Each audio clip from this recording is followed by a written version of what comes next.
계속해서 베드로 사도의 교훈을 살펴보고 있습니다.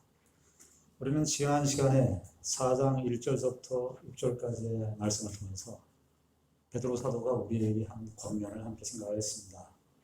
베드로 사도가 그 중요한 표현을 썼는데, 성도들의 육체의 나무대를, 참 그 멋있는 그 문학적 기교가 있는 그런 표현이에요. 베드로 사도 전서를 읽어보면 베드로 사도께서 이 용어를 선택하거나 할 때에 참 신중하고, 또 우리의 그 감흥과 정서를 이렇게 촉발시키는 그런 표현들을 이렇게 써서 성경을 기록하고 있는 것을 보게 됩니다. 우리가 지난 시간에 4장 2절에 육체의 남은 때를 어떻게 살아야 된다고 그랬죠? 우리가 다 육체에 지금 남은 때를 다 살고 있습니다. 어떻게 살아야 된다고 그랬어요? 사람의 정욕을 따르지 말라. 사람의 정욕을 따라 살지 말라. 사람은 근본적으로 태어날 때부터 욕심을 갖고 태어납니다. 아이들이 태어나면서 제일 먼저 배우는 말이 아버지, 엄마, 부모 말고 그 다음 배우는 말이 뭔지 아세요? 내 거예요, 내 거. 내 거. 그거 내 거야. 누가 가르쳐주지도 않았는데. 내 거를 더 발전시키고 확대시키는 것이 이 세상에서 사람들이 살아가는 패턴입니다. 내가 가진 소유를 증대시키고 나의 존재됨을 확대시키고 확장시키는 것이 그렇게 살아가는 것에 대해서 모든 사람들이 그렇게 살기 때문에 그런 것이 우리에게 그냥 보편화되어 있는 것이 우리가 사는 이 세상의 현실입니다. 그런데 베드로 사도께서 딱 얘기를 해요. 그거를 따라 살지 말라. 사람의 정욕을 따라 살지 말라. 이 세상은 끊임없이 우리를 성공에 대한 욕망과 소유에 대한 욕구를 계속 부추깁니다. 여러분들 뭐 인터넷이나 TV나 광고에 이런 걸 다 보십시오. 거기에 무슨 영혼에 대한 관심이 있는 광고 한 자락이라도 보신 적이 있습니까? 다 어떻게 하면 조금 더 많이 가지면 저걸 누릴 수 있어요. 광고라고 하는 것이, 죄송합니다, 광고업계에 종사하시는 분들도 계신데, 이게 뭐냐면은 광고의 내용이 뭐냐면은 내가 이 정도의 돈을 가지면 저 정도의 차와 저 정도의 집을 누릴 수 있어. 이것이 뭐 무제한적으로 우리에게 이렇게 살포되고 있는 그런 상황이기 때문에 사람들은 자기도 모르는 사이에 이 사람의 에피데미아, 이 정력을 따라 살아요. 그런데 예수 그리스도께서 우리에게 오셔서 이 죄를 그치게 하셨어요. 이 정욕대로 살지 말라고. 예수 그리스도를 믿는 신자들은 이 안 믿는 사람과 고민이 달라요. 세상 사람들과 예수를 믿는 사람들은 고민의 지점이 달라요. 세상 사람들은 어떻게 하면 더 많이 누리고 더 많이 내가 가진 것을 더 확대시키고 증식시키고 하는 것이 세상 사람들의 그 목표고, 그게 관심이라면 그리스도인들은 그게 고민의 지점이 그게 아니에요. 나는 어떻게 하면 이 욕심을 내가 자제할 수 있을까? 내가 어떻게 하면 하나님의 뜻을 따라서 살 수 있을까? 어떤 조그만 일을 해도 큰 일을 해도 어떤 선택이나 결정을 하든 간에 고민이 다른 거예요. 그리스도인들은 실제 삶의 양식도 다르지만 고민하는 포인트가 다른 거예요. 계속 이 육체의 소욕과의 갈등이 계속 갈등하는 존재로 그리스도인들은 살아가요. 그래서 예수를 믿는 사람들은 이 세상에 사는 동안은 존재 방식이 갈등입니다. 갈등이에요. 왜냐하면 이 사람의 정욕이 온 세상에 다 퍼져 있고 우리 안에 있는 본성이기 때문에 이것을 계속, 우리가 지난 시간에 그래서 이 베드로 사도께서 육체의 남은 때를 살 것이냐. 지금 이런 말씀들을 이렇게 좀 집에다 붙여놨으면 좋겠어요. 내게 능력 주시는 자 안에서 내가 모든 것을 할 수 있느니라. 그런 거 좀 붙여주지 말고. 집에 가면은 좀 이런 거, 육체의 남은 때를 사람의 정욕을 따라다니지 않고 하나님의 뜻을 따라갑시다. 베드로 사도는 이제 4장 7절에서 이렇게 육체의 남은 때를 어떻게 살아야 되는가, 이 정도로 얘기하면 안 되니까 좀 더 구체적으로 이야기하는데, 오늘 4장 7절에 뭐라고 되어 있습니까? 만물의 마지막이 가까이 왔다. 아주 결론과 같은 그런 말씀인데, 육체의 남은 때를 하는 사람들은 사람의 정욕을 따라 살려고 하나님의 뜻을 따라 살아야 되는데, 신자들, 육체의 남은 때를 살아가는 신자들이 또 중요하게 생각해야 되는 중요한 사상이 있어요. 그건 뭐냐면은 만물의 마지막이 가까이 왔다 하는 이유식이에요. 여기 가까이 왔다라고 하는 것은요, 이미 시작됐다, 이미 만물의 마지막이 이미 안에 들어와 있다. 이 마지막으로 되어 있지만 만물의 끝이 지금 와 있다. 들어와 있다. 베드로 사도만 이 이야기를 하는 것이 아닙니다. 바울 사도도 보면은, 바울 사도도 주께서 가깝다. 빌립보서 4장 5절에 너희 관용을 모든 사람들에게 알게 하라 그러면서 주께서 가까우시냐. 주께서 가까우시냐. 야고보 사도도 5장 8절에 보면 너희들을 인내하고 참고 기다려야 되는데 주께서 가까우시다. 주께서 가까우시다. 우리가 얼른 또 이렇게 성경을 또 이렇게 생각하시는 분들은 이런 질문을 또 던질 수 있어요. 무슨 질문을 던지냐 하면은, 아니 지금 베드로 사도가 이 편지를 쓴 시점이 1세기 아닙니까? 주께서 가까이 오시고 만물이 마지막에 가까이 온다고 이렇게 선포를 하셨는데 21세기가 되는데도 지금 주님 안 오시고, 예수님의 재림이 이거 오는 거야? 재림이 있는 거야? 없는 거야? 베드로 사도나 바울 사도나 야고보 사도나 그분들이 그 당시 때 1세기 때 예수 그리스도를 믿고 복음을 전하면서 1세기 때 복음을 전하면서 그 복음의 진전 과정이 쉽지 않을 것이라는 걸 알고 있었습니다. 복음 전파의 과정이 그렇게 빨리 이렇게 확대되지 않을 것이라는 걸 알고 있었고, 어느 정도의 시간이 흐를 것이라는 걸 알고 있었습니다. 구체적으로 뭐 얼마만큼의 시간의 양을 계산하지는 않았지만, 그러나 그들이 말하고 있는 것은 뭐냐 하면 그리스도께서 언제나 가까이 오신다, 만물의 마지막이 이르렀다라고 하는 이 종말론에 대한 이 사상은, 쉽게 얘기하면 예수님 내일 오신다예요. 예수님 내일 오신다. 종말론적인 의식이라고 하는 거죠. 우리 오늘 종말론적인 신앙인데, 종말론적인 신앙의 핵심이 뭐냐 하면은 예수님 내일 오신다. 예수님 내일 오신다. 이 세상을 갖고 사는 거예요. 여러분 이렇게 생각하면은 베드로 사도께서 1세기 때 이렇게 말하는데 진짜 안 오셨는데 이렇게 생각할지 모르는데, 이 말을 하는 베드로 사도께서 베드로 후서를 썼는데요. 베드로 후서에서 베드로 사도가 무슨 말씀을 하느냐 하면 베드로후서 3장 8절에 사랑하는 자들아 주께는 하루가 천년 같고 천년이 하루 같다는 이 한 가지를 잊지 말라. 이게 이제 시편 90편 모세의 기도의 내용을 70인역 번역 성경을 따라서 인용한 것인데, 사랑하는 자들아 주께는 하루가 천년 같고 천년이 하루 같다는 이 한 가지를 잊지 말라. 그러면 계산을 해보시자고요. 우리가 만약에 이 3장 8절에 있는 베드로후서 3장 8절에 있는 이 말씀을 우리가 계산을 해보면, 이게 뭐 비유적인 표현입니다만은 하나님의 시간 속에서는 하루가 천년 같고 천년이 하루 같다는 거예요.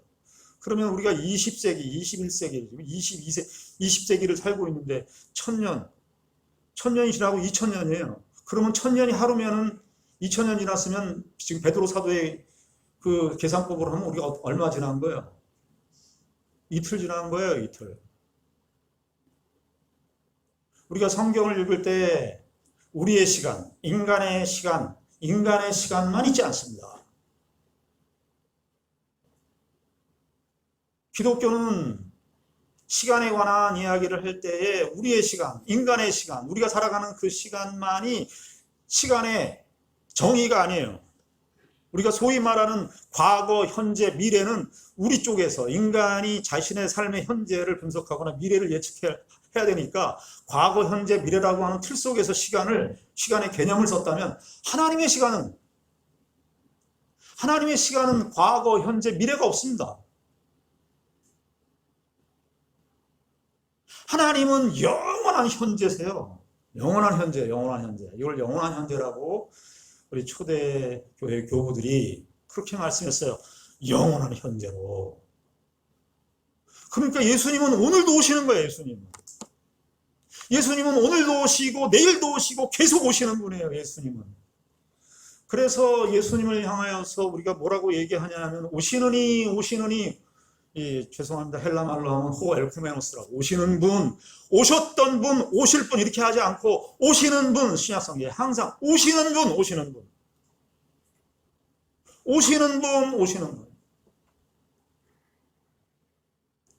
베드로 사도가 또 바울 사도나 1세기 때 모든 성도들이 그들의 신앙의 중심적인 사상의 틀을 이야기할 때 이 종말론적인 신앙이 아주 근본적인 토대였습니다. 예수님 내일 오신다. 예수님 곧 오신다. 죄송하지만은 우리 한국교회가 1980년대 이후로는 이 재림신앙, 예수님 다시 오신다는 이 신앙을 까먹었어요. 까먹었다 그러죠. 왜 돈 주고 까먹었다.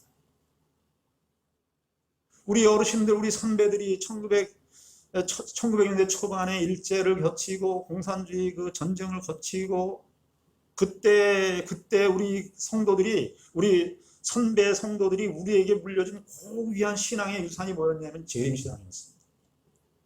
예수님 내일 오신다. 예수님 곧 오신다. 그런데 우리가 잘 살고 소위 풍요를 경험하기 시작하면서부터 예수님 다시 오시는 게 그렇게 좋지 않아요. 여기가 조사원이거든요. 여기 즐길 게 너무 많아요. 이 세상을 너무 재미있게 만들었어요. 그래서 사람들은 그 재미를 더 많이 누리려고 하고 그 재미에 대한 욕심을 끊이지 않아요.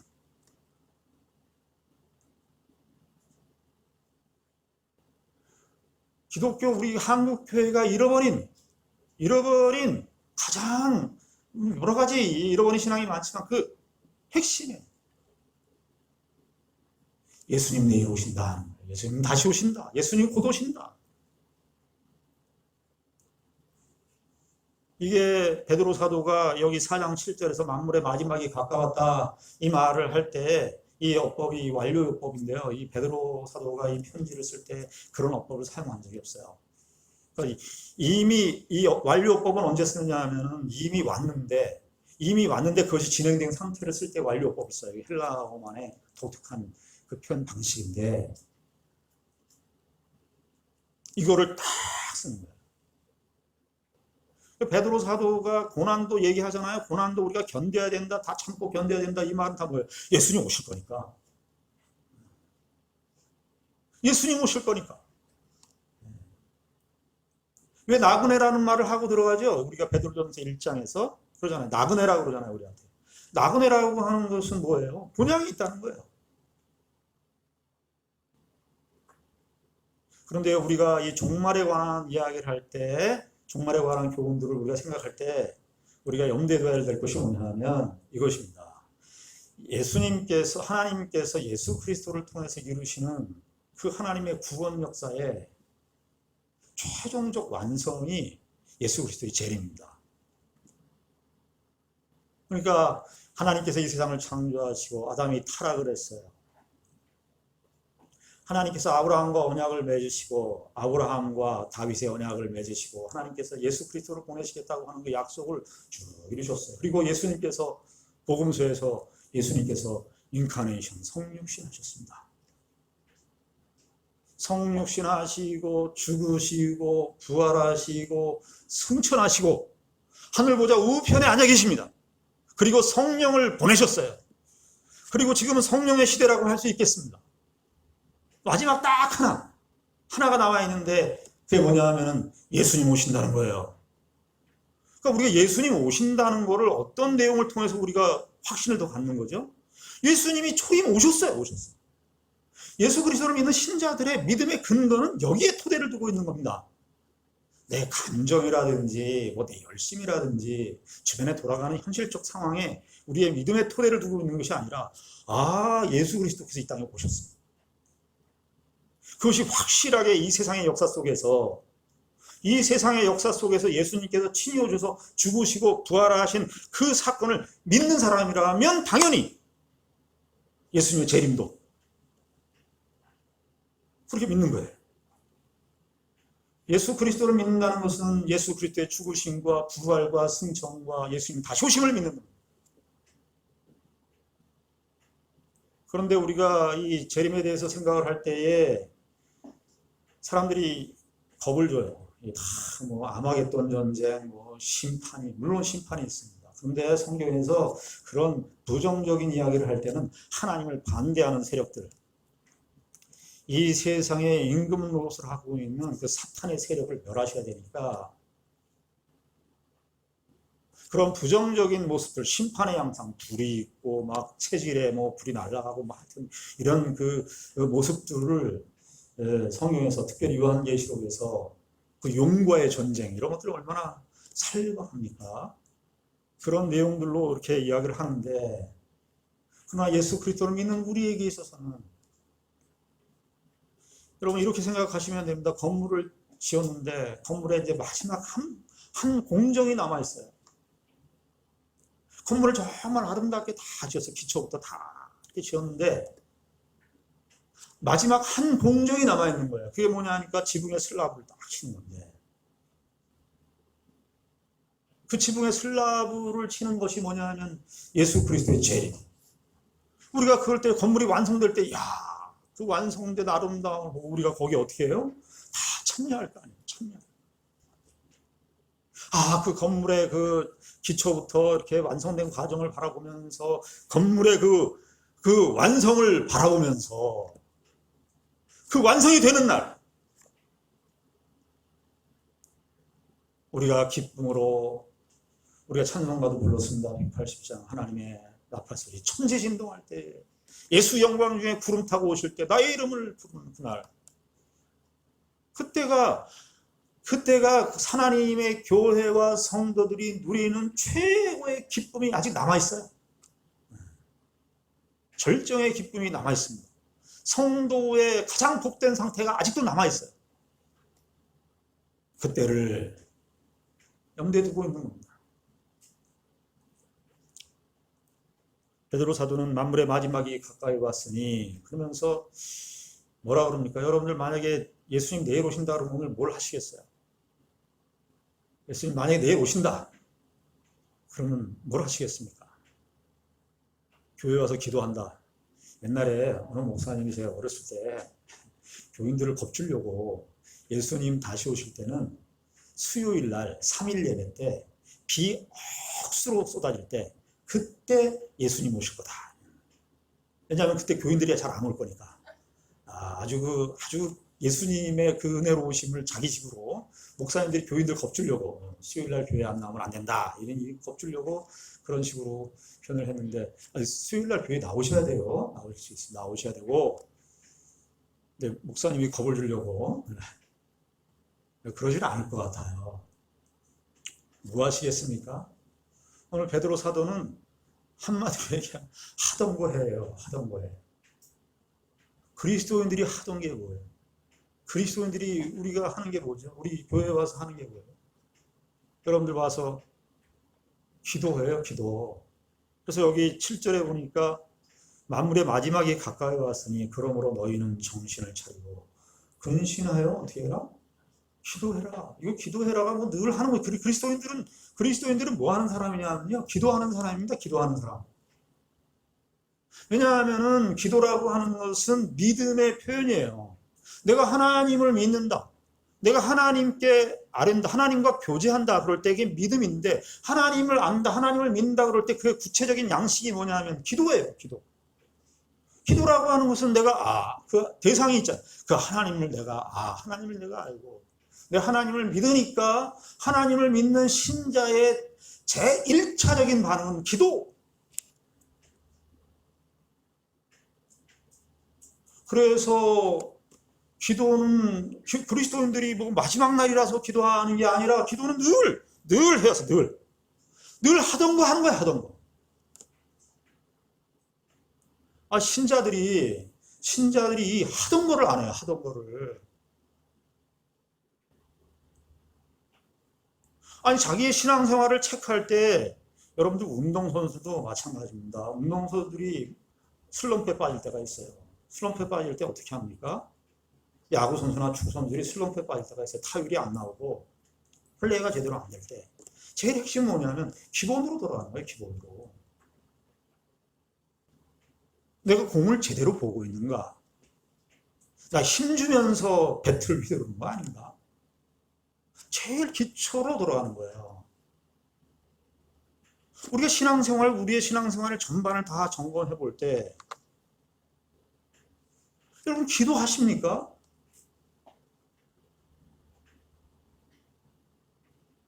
기도하시냐고요. 하던 거를 해야 되는데 하던 거를 안 하고 있어요. 여러분 또 기도는 뭐라 그래요? 기도는 영적인 호흡이라 그럽니다. 그리스도인들이 살아있다는 것이 호흡하는 거잖아요. 우리가 이 여름만 되면은 해변가에 사고들이 늘 있습니다. 불행한 사건들이 많이 일어나죠. 안 일어났으면 좋겠지만 매년 일어나는 사고가 뭐냐면 익사사고죠. 익사사고, 그 안전요원들이 갈 때 뭘 하는 거죠? 코에다 이렇게 손을 대보는 거예요. 숨을 쉬나 안 쉬나. 숨을 안 쉬면 뭐예요? 죽은 거예요, 죽은 거.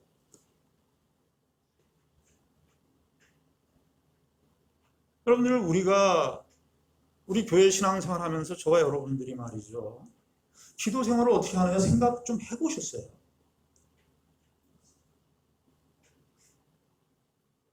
너무 우리가 현대를 살아오면서 하나님에 대한 감각과 하나님에 대한 의식을, 기독교를 알아버렸어요. 다 알아버리고 행하지 않아요. 아쉬운 게 없어. 아쉬운. 하나님 없이도 얼마든지 살 수 있어.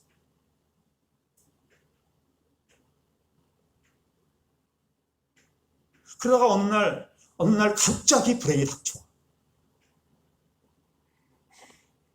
그래서 그때도 기도하면 다행인데 그래도 안 돼.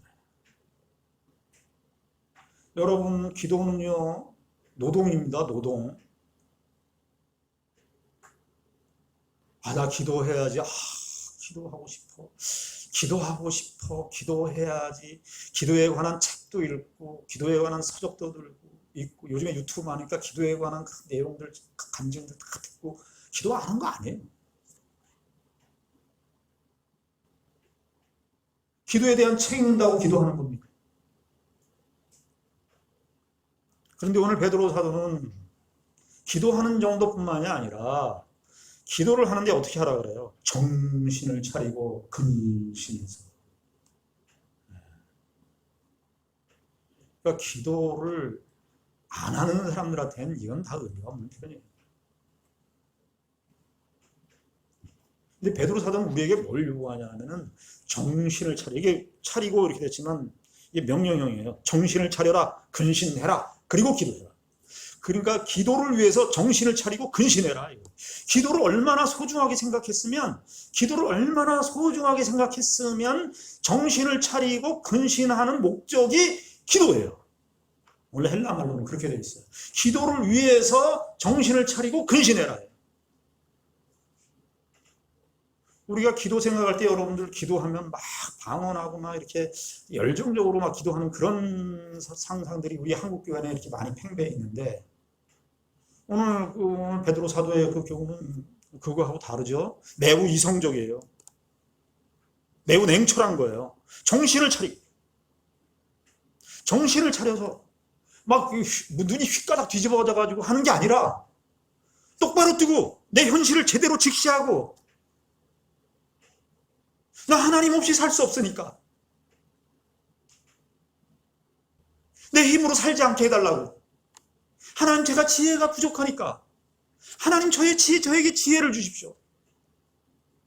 내가 이 판단을 하는데 이게 너무 어렵고 힘듭니다. 하나님, 제가 정신을 잘 차리고 집중하게 하여 주시옵소서. 기도는 또 무엇입니까? 기도는 또 무엇이냐면은 내 뜻을 포기하는 것이 기도입니다. 이게 기도하면서 정신을 딱 차려보니까, 이건 내 욕심이구나. 이건 아까 6장 3절에서 말하는 사람의 욕심이, 내가 사람의 욕심으로 내가 구하고 있구나. 야고보 사도가 그 얘기하잖아요. 기도하여도 응답받지 못하는 것은 정욕으로 쓰려고 잘못했다. 그런 관찰들, 그런 것들을 어디에서 하는 거예요? 기도의 영역에서 하는 거예요. 정신을 차려서. 이거는 욕심으로 구한 거야. 내가 이거 욕심으로 구한 거지. 하나님의 뜻을 구하는, 자기를 포기하는 기도. 정신을 차려. 그 다음에 뭘 얘기합니까? 8절에 기도하고 사랑하라. 이거예요. 사랑하라. 사랑하라는 거는 계속 나왔어요. 여기 8절에 보면은 무엇보다도 뜨겁게 서로 사랑할지니 이렇게 있죠. 그러니까 크게 얘기하면은 그리스도인들이 하던 거 해야 되는데 뭐냐? 기도하고 사랑해라. 여러분, 이거 베드로전서 1장 22절에도 나온 표현입니다. 베드로전서 1장 22절 한번 가보겠습니다. 1장 22절에 베드로 사도께서 이 말씀을 하셨죠. 너희가 진리를 순종함으로 너희 영혼을 깨끗하게 하여 거짓이 없이 형제를 사랑하게 이르렀으니 마음으로 뜨겁게 서로 사랑하라. 여기 뜨겁게 서로 사랑하라. 8절에도 4장 8절에도 뜨겁게 사랑하라. 같은 단어를 썼어요. 뜨겁게라는 말은 두 가지 의미가 있습니다. 하나는 뭐냐면은 성도들을 사랑할 때에 하나는 그 사람을 정말 존재를 인정해 줍니다. 그 사람의 존재를 인정해 줍니다. 그러니까 사랑을 할 때 제일 중요한 그 조건이 뭐냐면 내 스위치를 끄는 거예요. 내 스위치를 끄는 거예요. 그래야 상대방에게 집중하죠. 상대방을 집중하고, 그 다음에 두 번째 뜻이 뭐냐면 길게 하는, 지속적으로 길게. 이게 뜨겁게 한다는 말의 뜻입니다.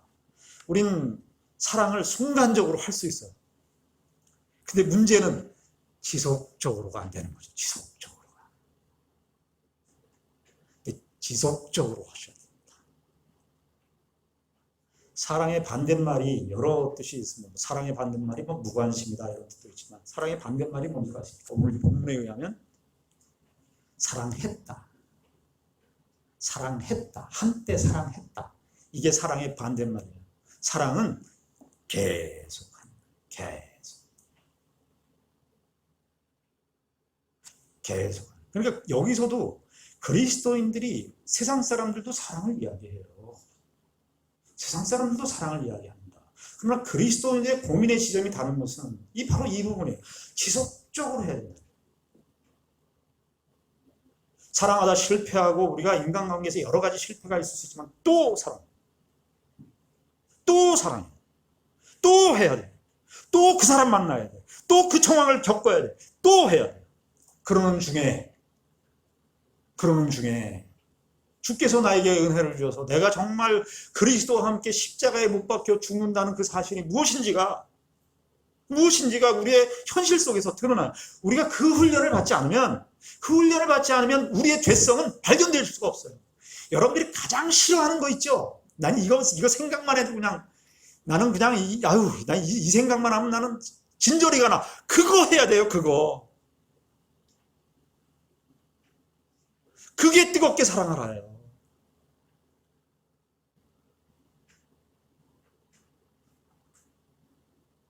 우린 기도하고 열정 있게 기도하는 건 다 잘하는데 주변에 있는 사람들에게 사랑하는 데 너무 실력이 없어요. 너무 실력이 없어요. 말을 하는데도 실력이 없고 말을 받는데도 실력이 없어요. 왜냐? 기독교의 한 형태를 종교적 형태로만 갖고 있기 때문에 그렇습니다. 성경은 그렇게 얘기한 적이 없는데, 그리고 자꾸 지속적으로 사랑해야 되는 이 일을 못하니까, 그걸 안 되니까 다른 쪽으로 신앙적 확인을 자꾸 받고 싶어요. 버릇됩니다, 그거. 다른 것으로 내 존재 가치를 확인받고 싶어. 내가 신앙이 괜찮다는 확인을 거기에서 받고 싶은 거예요. 그렇지 않습니다. 여러분, 고린도전서 13장이 대표적으로 사랑장이죠. 거기에 13장 4절부터 사랑은 오래 참고 이렇게 쭉 나오는데, 거기 서론에 이런 말씀이 있죠. 고린도전서 13장 1절부터 3절까지 보면은, 내가 사람의 방언과 천사의 말을 할지라도 사랑이 없으면 소리나는 구리와 울리는 꽹과리가 된다는 거예요. 아니, 방언과 천사의 말을 하는데 사랑이 없으면 소음이래요. 울리는 꽹과리 들어보셨어요? 소음이래요, 소음. 내가 예언하는 능력이 있어 모든 비밀과 모든 지식을 알고 또 산을 옮길 만한 모든 믿음이 있을지라도 사랑이 없으면 뭐라 그래요? 내가 아무것도 아니에요. 이 산을 옮길 만한 그런 믿음이 있는데 사랑이 없으면 아무것도. 3절, 내가 내게 있는 모든 것으로 구제하고 이거 얼마나 이 사랑의 행위예요. 구제하고 또 내 몸을 불사르게 희생, 헌신. 사랑이 없으면 아무것도 아니래.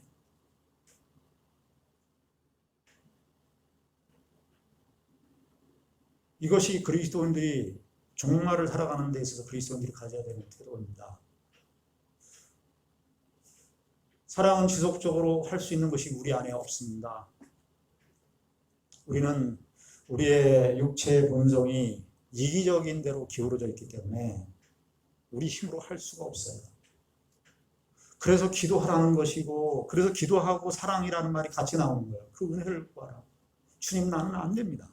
주님 은혜를 주시고, 내가 오늘도 저 원수를 만나야 되는데 저 원수를 만나야 되고 저 사람을 겪어야 됩니다. 오늘 은혜를 주시고 내가 저 사람을 피하지 않도록 저를 인도해 주시옵소서. 거기에 가는 거예요. 기독교 신앙의 위대함이 거기 있는 거예요. 여기 10절, 11, 여기 9절에 보면 서로 대접하기를 원망 없이 하고, 서로 대접한다는 것은 나그네 대접한다는 말이에요. 이게 이제 좀 헬라말로 이게 나그네 대접하는 말인데, 이 번역이 그걸 뺐고 그냥 대접한다는, 나그네를 대접하는. 여러분, 나그네를 대접할 때 왜 원망 없이라는 말이 썼을까요? 나그네는요, 옛날에 1세기 때는 나그네가 많았어요. 나하고 연관관계도 없고 아무 이해관계가 없는 사람이 오는 거예요. 그러면 사람들이 무슨 생각을 하게 되겠어요? 저 사람 나하고 아무 관계도 없는데 왜 오지 우리 집에? 내가 저 사람한테 잠자리도 제공해 줘야 되고 양식도 제공해 줘야 되고, 그러니까 원망이 생긴다는 거예요. 근데 그리스도인의 사랑은 바로 그 이해타산에 근거한 사랑이 아니라는 거예요. 그러니까 이것도 그리스도인의 고민의 지점이 다른 거야. 세상 사람들도 사랑을 이야기해요. 근데 그리스도인의 고민의 지점은, 이게 나그네래, 나하고 아무 연고가 없고 내가 뭔가를 해서 돌려받을 대가가 없는 그 사랑을 해야 돼. 기독교인의 사랑이에요, 그게. 예수님께서 우리에게 그렇게 해주셨으니까. 그러니까 이게 똑같이 사랑이라는 문법을 써도, 단어를 써도 그리스도인들이 말하는 사랑과 세상에서 말하는 사랑이 다른 거예요. 이 지점이 다른 거예요. 우리는 여기가 있는 거예요, 여기가. 야고보서는 여기서 더 나갑니다. 야고보서 1장 27절에 보면, 하나님 아버지 앞에서 정결하고 더러움이 없는 경건은 곧 고아와 과부를 그 환난 중에 돌보고, 이렇게.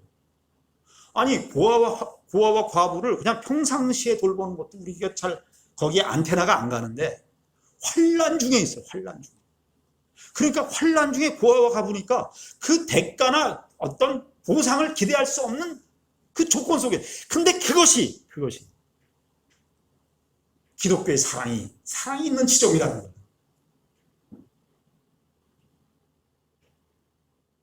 여기가 그리스도인들의 삶의 가치와 영광이 있는 것입니다. 여기 11절에도 보시면 만일 누가, 이건 교회, 이제 10절부터 11절은 교회의 삶을 이야기하는 거예요. 10절부터 보시면 각각 은사를 받은 대로 하나님의 여러 가지 은혜를 맡은 선한 청지기 같이 서로 봉사하라. 청지기, 가치라는 말이 10절, 11절에 같이 3번 나오는데 이거 가치라는 말은 다 로서로 번역해야 된다 그랬어요. 그 가치라 그러면은 어떤 느낌이냐면 난 선한 청지기가 아니야. 근데 흉내를 내는 것 같아요. 그렇게 이해될 것 같아서 로서로 번역해야 된다 그랬어요.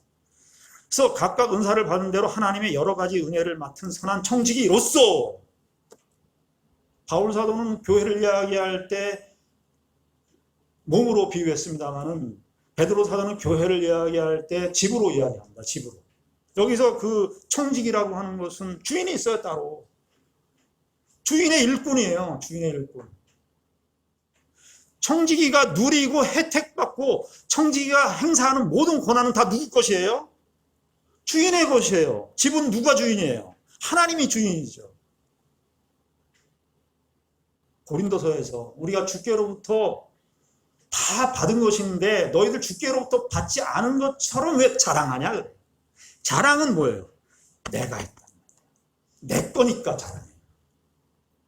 여기 11절에도 봉사에 관한 이야기가 나와요. 만일 누가 말하려면 하나님의 말씀을 하는 것으로서 하고, 이거 하는 것으로서 하고, 누가 봉사하려면 하나님이 공급하시는 힘으로 하는 것으로서 하라요. 그리스도인들은 봉사를 할 때 하나님이 주시는 힘으로 하는 겁니다. 내 힘으로 하니까 싸움한다. 내 힘으로 한다고 생각하니까 왜 쟤는 안 해? 이 얘기가 나오는 거예요. 너는 왜 안 해? 이 얘기를 할 때 나는 뭐 했다는 거예요? 나는 내가 했다. 세상에서 농공행상 때문에 골치 아픈 거예요. 내가 어떤 희생을 했는데 그만한 대가를 나에게 줘야 된다는 거 아니에요. 근데 교회는 그리스도인들은 내가 어떤 봉사를 하고 어떤 선한 일을 했다 할지라도, 교회에서 봉사뿐만이 아니라 세상에 나가서 어떤 선한 일을 했다 할지라도 항상 그리스도인들은 우린 하나님께서 은혜 주신 거 그냥 그 주신 대로 했습니다. 우리 무익할 뿐입니다. 우리 무익한 종입니다. 하나님께서 다 주신 거예요. 내가 수도꼭지가 아닙니다. 당신 어떻게 그렇게 선한 일을 했어? 그러면은 아니야. 저 아직도 부족합니다. 더 해야 돼. 말은 안 하는데 은연중에 우리 가운데 쟤는 왜 안 해? 이게 들어오면 무슨 생각을 하고 있다? 내 힘으로 하고 있다. 내 힘으로.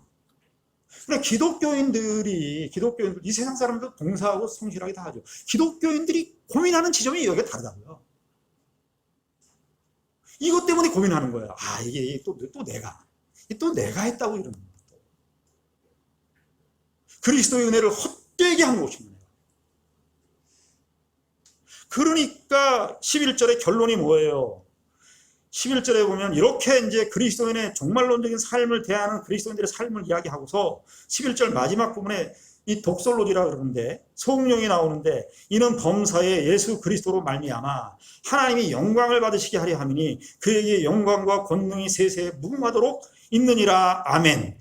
이 말이 뭐냐 하면은 그리스도인들이 기도를 할 때도 그렇고, 기도를 보니까 기도도 하나님의 은혜를 구하고 그들이 살아가는 모든 삶의 속에서도 선한 일을 하고 사랑을 하는데 대가를 바라지 않아. 보상을 기대하지 않아요. 자기가 뭔가 굉장한 일을 했는데 하나님 다 주셨어.